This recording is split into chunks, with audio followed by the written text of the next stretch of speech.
नमस्कार. विचारांचा तारा न्यूज चॅनेलमध्ये तुम्हा सर्वांचे सहर्ष स्वागत. कारंजगा येथील बंगाली बाबा देवस्थानच्या प्रसादालय बांधकामाचा पायाभरणी शुभारंभ. कारंजगा तालुका निप्पाणी येथील जागृत ग्रामदैवत श्री बंगाली बाबांच्या प्रसादालय खोली बांधकामाचा पायाखोदाई समारंभ मान्यवरांच्या उपस्थितीत संपन्न झाला. बंगाली बाबांच्या दर्शनासाठी येणाऱ्या भाविक भक्तांना प्रसाद कंदुरी बनवण्यासाठी व राहण्यासाठी मोठी अडचण निर्माण झाली होती. ही समस्या लक्षात घेऊन उरूस कमिटीच्या पुढाकाराने राहण्यास व प्रसादासाठी 3 खोल्या, 5 शौचालय, स्नानगृह अशी 20 लाखापर्यंत सुसज्ज प्रसादालयाचे बांधकाम करण्यात येणार आहे. प्रारंभी बंगाली बाबा उरूस कमिटीचे अध्यक्ष अरविंद खराडे यांच्या हस्ते पूजन व श्रीफळ वाढून पायाभरणी कामाचा शुभारंभ करण्यात आला. यावेळी बोलताना अरविंद खराडे म्हणाले की ग्रामदैवत बंगाली बाबा हे जागृत देवस्थान आहे. या देवस्थानचे दर्शन व कंदुरी करण्यासाठी महाराष्ट्र व कर्नाटकातून भाविक येतात. बंगाली देवस्थानावर ही सोय नसल्याने मोठी अडचण निर्माण झाली होती. त्यामुळे समस्त ग्रामस्थ व उरूस कमिटीच्या निर्णयाने सुसज्ज असे प्रसादालय बांधकाम करण्याचे निश्चित झाले होते. त्या दृष्टीने आज पायाभरणी झाली आहे. येणाऱ्या उरूसापर्यंत सदर खोल्यांचे बांधकाम पूर्ण करून भाविकांना ठराविक शुल्क आकारून वापरण्यास देण्यात येणार असल्याचे सांगितले. यावेळी उपाध्यक्ष लक्ष्मण पसारे, हाल शुगरचे संचालक देवाप्पा देवकते, रावसाहेब मनगावे, मल्लाप्पा भागाजे, आप्पासो कलावंत, विलास खराडे, यशवंत गावडे, भाऊसाहेब चिंते, अत्तावल्ला पटेल, अस्तिक मुजवर, रामा बुडके, अशोक वैद्य, दगडू बुडके, राजू दडगे, महेश स्वामी, भगवान कांबळे, अरविंद कांबळे, रामा खोत, नितीन माळी, बाबासाहेब खराडे, चंद्रकांत बनकर, अभय खराडे यांच्यासह उरूस कमिटीचे सदस्य व ग्रामस्थ उपस्थित होते. शेवटी सर्वांचे आभार प्रकाश काशीद यांनी मानले. मित्र विचारांचा तारा न्यूजसाठी रंगराव बन्ने, बारवाड. अडचण यायची की लोक कंदुरी करायला 4-5 तास वरती आल्यानंतर ते जेवण शिजवणं किंवा ते त्यांची कंदुरी करणं यामध्ये वेळ येतात असताना ते उघड्यावरती करायला लागतं. वरती धुळे यायची, पाऊस, वारा, त्यानंतर वांढरांचा उपद्रव, सगळ्याच गोष्टींचा तिथं प्रॉब्लेम होता. आणि प्रत्येक भक्तांची मागणी अशी होती, परगावून आलेले असते किंवा गावाच्या, की देवावरती कायमस्वरूपी ही व्यवस्था व्हावी. आणि बऱ्याच दिवसापासून आपण प्रत्येकजण चर्चेतनं असा मार्ग निघाला आणि या ठिकाणी आज साधारण 50 बाय 50 मध्ये हे बांधकाम हे आपण सुरू करत आहोत. परवा आपण गुढीपाडव्या दिवशी, आपल्या दिवाळीच्या पाडव्या दिवशी आपण जाहीर केल्याप्रमाणे आपण म्हटलं होतं 15-16 लाखापर्यंत आपलं हे बजेट आहे. परंतु हे नियोजन जरा पाण्याचा मारा असल्यामुळं की खाली दगडी बांधकाम न करता हे सगळं प्लम कॉन्क्रीट होणार आहे. म्हणजे साधारण 7 फुटापर्यंतच्या भिंती या RCCमध्ये होणार आहे आणि 9 इंचाच्या या त्या सगळ्या, आणि त्याच्यावरती भिंत बांधून परत त्याच्यावरती पत्रा.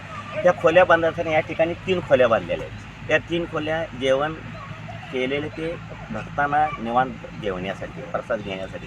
त्याच्या पाठीमागं परत 2 खोल्या आहेत. एका खोलीमध्ये ते जे काय त्यांचं ते बकरं वगैरे असतं ते कापण्याची व्यवस्था आणि एका खोलीमध्ये जेवण करण्याची व्यवस्था.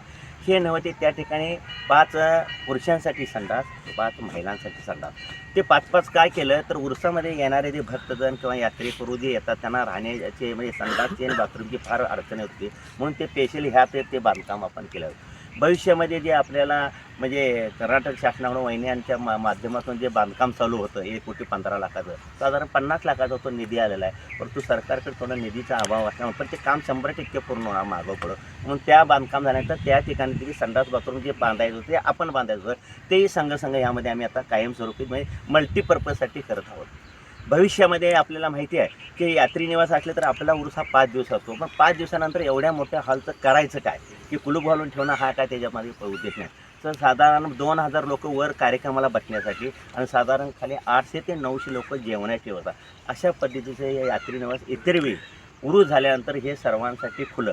पण ते खुलं ठेवत असताना त्याचा मेंटेनन्स अमुक याचं भाडं किंवा काय ते आपण सगळ्यांनी मिळून ते एकत्रित करून त्याची ती रक्कम ठरवली आणि त्या पद्धतीनं गोरगरीबांना, सर्वसामान्य माणसांना कार्यक्रम करण्यासाठी इथं सगळी व्यवस्था.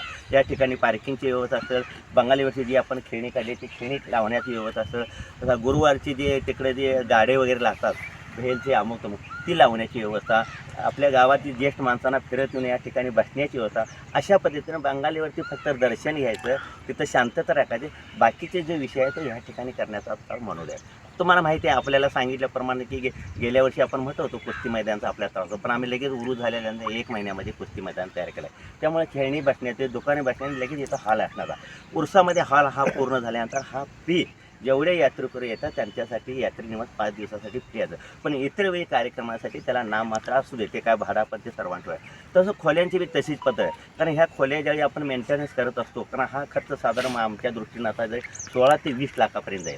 कारण हे बांधकामच त्या पद्धतीनं, कारण इथं पाण्याचा मारा आणि पाणी टाकल्यानंतर पाणी त्यामुळे मुरू नये हे, कारण भविष्यामध्ये हे कायमस्वरूपी चांगलं काम व्हावं म्हणून याचं देखील नाममात्र भाडं आपण तुम्ही सगळ्यांनी मिळून ते ठरवण्याचं आहे. या ठिकाणी भक्तांनी यायचं, ती पावती काढायची, त्याच्यावर एक माणूस असणार, ती स्वच्छता ठेवणं, त्याचा फीडबॅक घेणं, त्यानंतर प्रसाद केल्यानंतर देवाला दाखवणं, परत त्यांनी येऊन घेऊन जाऊया. तो कुठल्या प्रकारचा आहे. या ठिकाणी बांधत असताना हे बांधकाम झाल्यानंतर ह्याच्या बाहेरनं परत 5 फुटानं त्याला परत कंपाऊंड आहे. म्हणजे इतर वेळी ते कंपाऊंड उघडल्याशिवाय कोणालाही आज जाताना याची सुरक्षितता आपण सगळ्यांनी घ्यायची आहे. हे काम करत असताना आपण वर्गणी गोळा करा म्हणजे मागण्यासाठी कुठेही जाणार नाही. एक आमच्या डोक्यात आहे की तो प्लॅन आणि म्हणजे बोर्ड आहे, तो बोर्ड लावायला कोणी सहकुशीने देतील तेवढीच वर्गणी. परवा दिपावळीच्या पड्याला आपल्याला सांगितलं होतं की साधारण 29 लाख रुपये आपल्याला शिल्लक आहेत आणि त्यामध्येच आम्ही हा खर्च करणार हे तुम्हाला माहिती आहे. पण लोक म्हणतील की जुने पैसे वाचलेले कुठे आहेत, त्याचा 1 रुपयापर्यंत हिशोब प्रत्येक ठिकाणी, कारण इंजिनियर जे आहे त्यांनी ह्या ठिकाणी काम करायची पद्धत देखील पूर्ण बदलली आहे. कारण हे व्हायब्रेटर मशीन असू दे किंवा त्यात काम करणारी दर्दी माणसं दे, आमचे प्रमोद जाऊ दे हे पूर्ण मुख्य इंजिनियर, त्यांची काही फी नाही काय नाही, पण त्यांच्या हाताखाली एक दुसरा इंजिनियर आहे, त्यांचा ग्रुप इथं काम करणार. हे काम करत असताना हे विथ मटेरियल नाही, मटेरियल सगळं उरुस कमिटीने द्यायचं आहे आणि ती साधारण बिहारची लोक आहेत ती इथं काम करतात आणि ह्याच्यानंतर इंजिनियर टीचर म्हणजे तो रोजच्या रोज याचा फीडबॅक घेणार आहे. यांची राहण्याची व्यवस्था मठामध्ये आपण फ्री ऑफ चार्जमध्ये केलेली आहे. म्हणजे आपल्याला सांगण्याचा उद्देश काय की हे कसं नेमकं चालू आहे. विशेष करून अत्यंत महत्त्वाचं म्हणजे पाण्याची व्यवस्था आपल्या मुस्लिम समाजाच्या या ठिकाणी बोर आहे, त्या ठिकाणी आज आम्ही माणसं सोबत परत पाईप पुरून कायमस्वरूपी इथं पाणी बोरचं जोपर्यंत आपली दुसरी पाण्याची व्यवस्था आहे, कारण त्यांनी सांगितलं तुम्हाला पाहिजे तोपर्यंत पाणी वापरा. भविष्यामध्ये हे जेव्हा हॉल वगैरे होईल त्यावेळी नेमकं पाण्याची व्यवस्था काय करायची, बोर मारायचा की नदीनं पाईपलाईन करायची हे देखील आपण सर्वांनी मात्र ठरवायचं आहे. अशा पद्धतीने हे कामकाज आहे. प्रत्येक वेळी काही ठिकाणी लोकांना सगळ्या बोलवून सांगणं म्हणजे कमिटीतल्या लोकांनी ही माहिती इथून काय सांगाले, कुठं जरी विषय निघाला तर तुम्ही देखील तिथं उत्तरू द्या आणि तुम्हाला देखील यामध्ये कुठल्याही म्हणजे बाकीच्या सूचना द्या, कारण हे इंजिनियर प्लॅनिंग असल्यानं आम्ही ह्या त्या दुसरा म्हणजे आपल्या अनभिज्ञ ज्या विषयात आहे बांधकामच्या बाबतीत त्यामध्ये आम्ही डोकं चालवण्याचा काय प्रकार नाही. कारण हे मटेरियल वापरत असताना देखील तुम्हाला पटणार नाही, वाळू देखील तिने ही साधी किंवा एमच्यानं वापरायची नाही म्हणून सगळं साधारण 7,000 बरासनं 12 बरास वाळू 84,000 रुपयाची वाळू रात्री 3 वाजता म्हणजे देवकतीतून रात्रभर जाऊन ह्या ठिकाणचे उतरून झाले.